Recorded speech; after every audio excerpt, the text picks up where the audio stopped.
Alrighty, welcome back. All right, we're going to take a look today at Chapter 3, which deals with consumer behavior.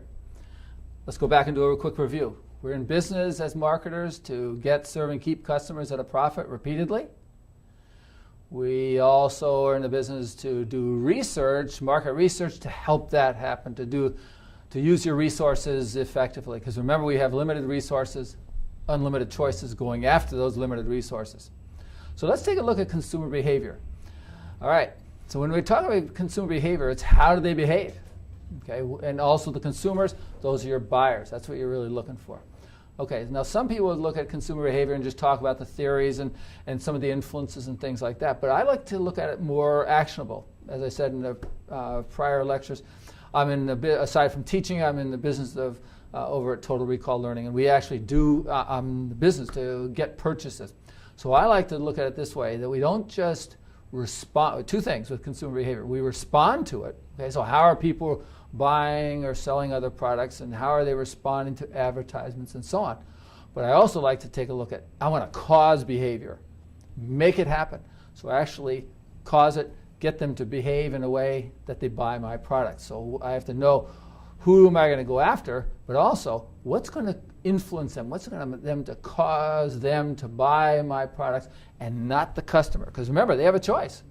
Okay, you go to McDonald's, or you go to Jack in the Box, you go to Carl's, you have a choice there. And somehow those companies effectively cause behavior to go to their particular areas, their restaurants. All right, so again, why are we studying consumer behavior? To help you to do two things. To cause decisions in your consumers, but ultimately to help them make decisions. And we're in subsequent chapters, we're going to be getting into personal selling and sales promotion. But I want to just give you just an overview that you're trying to get them to make a decision in your behavior, in your behalf.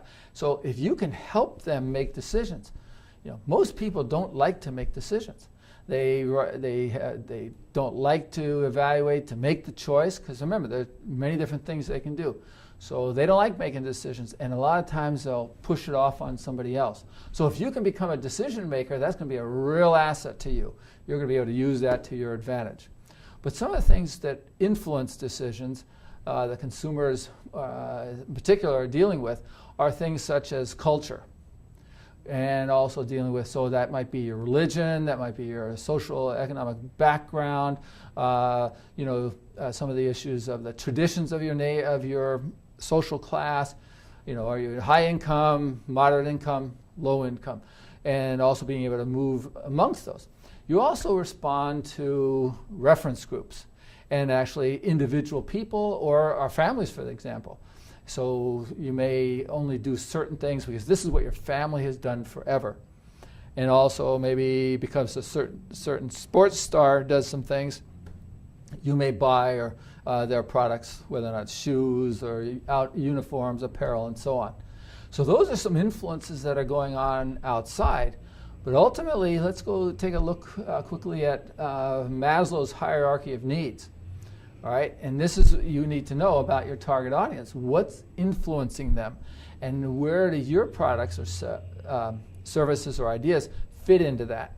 So if you look at Maslow, he says essentially you have to have the physiological needs taken care of, then the social safety needs, and then ultimately the social and esteem needs, and then ultimately self-actualization. And essentially we move up the pyramid to the top over time. Well, this is what you have to keep in mind, a few things. First of all, our needs are relative to us. So what's important to me in terms of safety may be drastically different than somebody else. And as I like to say it, I may have a double bolt lock and a fence around my yard. Some other people may have a professional security department that has 24-hour response time, and others just may have a locked door.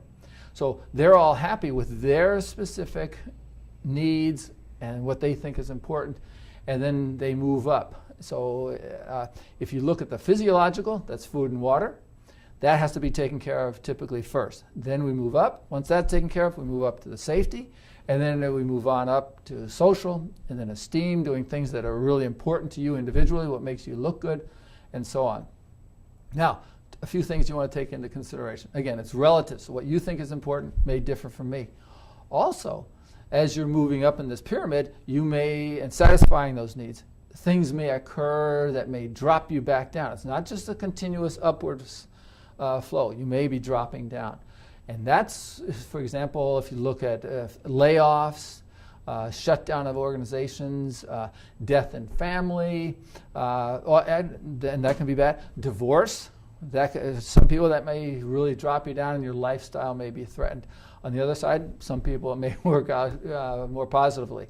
So you're constantly going up and down in terms of the hierarchy of needs. But basically, why do you want to know this? Because we buy products or we don't buy products based on this.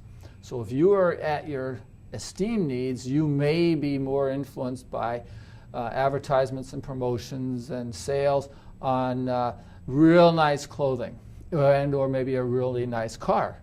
Where if you're into you're just getting the food and your safety, you're just into, just getting a roof over your head, and also, maybe you have to get a dog to be safe. Don't know. Or you may get a chemical that can protect you in case you're threatened. So that's the kind of thing you're dealing with. You need to get in the heads of the consumers, because that's what's going to influence and that's what's going to cause them to purchase your product, hopefully, and buy it repeatedly. Okay, so they have to make decisions to buy your product. Well, since they don't like making decisions, you have to help them. So you have to give them information, show them what the change is. And the way I look at it is that in consumer behavior, you're ultimately helping customers close a gap. So that's a gap, G-A-P. It's not the clothing line.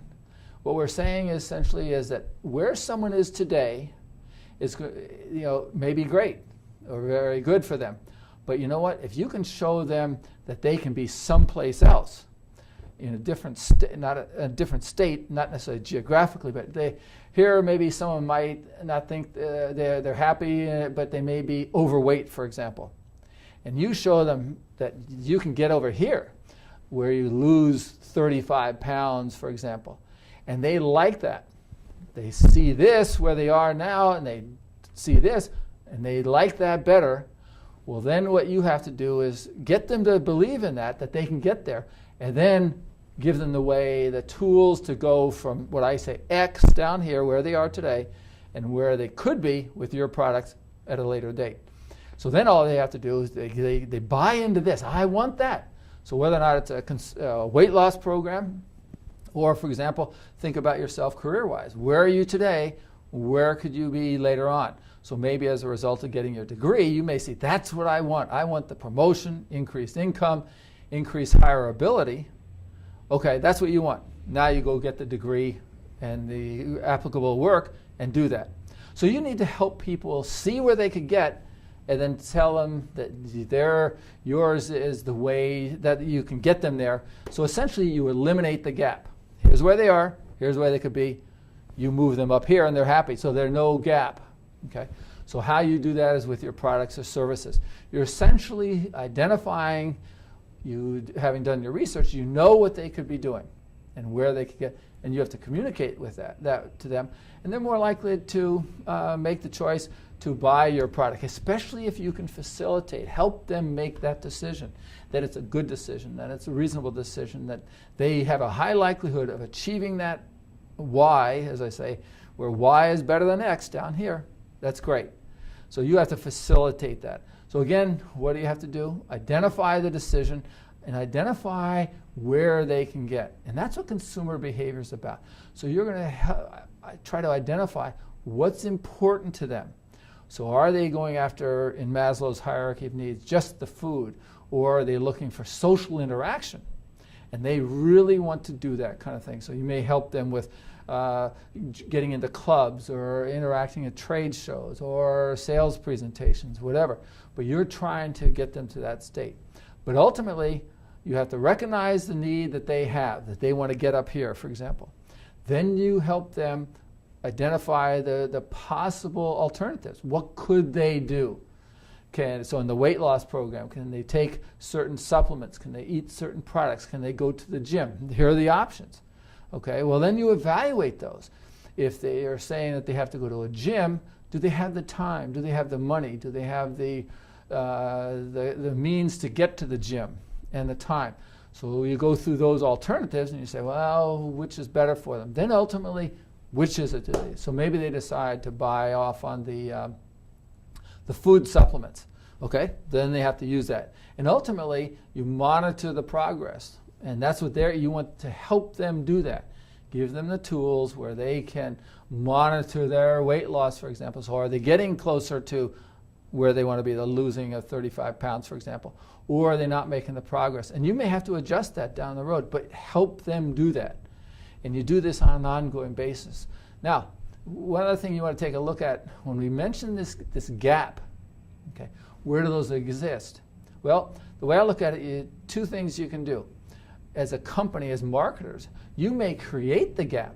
Maybe customers haven't even thought about the difference of where they are and where they could be. So you promote that out to the customer, to your target audience, that, boy, here's where you are, but if you had our products, you could get over here, and that's really more desirable. Okay, so you may create the gap to say, oh, so the person goes, oh my gosh, that's a real problem. I do want this. I didn't realize I could do better, for example.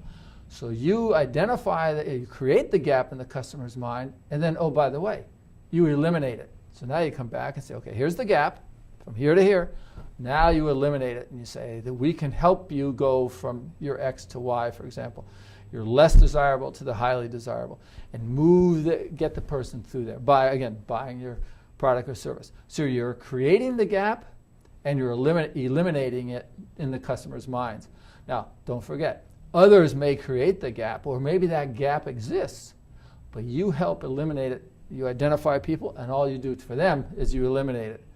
So you're dealing with a lot of variables. If you look around in the classroom, for example, or in your own social world, everybody's different. But ultimately, we buy products or services for a certain reason, many common reasons. So there are some similarities. You have to, as a marketer, to find out what are those common threads amongst your group that people will buy, and ultimately help cause and to respond to consumer behavior. Now, you also may take a look at the issue of outside influences. Will customers behave differently in different economic times? What about new technologies? Are we responding differently because of the availability of high tech? Yes, yes, and so on. So yes, so you have to respond to that world. What about nature? Is nature affecting your consumers? If you're going through heavy droughts or rainy air at times, what's that impact on your business world? So you need, and your consumers. So you have to ask that question and respond to it as best you can. So you want to look at the business environment and adjust to that. So for example, in some countries or states here in the United States, some of the ethnic demographics are changing significantly and are influencing what's important to the states. So if you had one ethnic group that wasn't present at one time and now we do, well, how do we respond to that and take advantage of those opportunities? So consumer behavior, yes, it's in the consumer's behalf, they're responding, but at the same time, you want to cause it and or respond to it based on what the consumers are telling you. So good luck, identify those needs, do your research, and go after the consumer behavior that's desirable to you.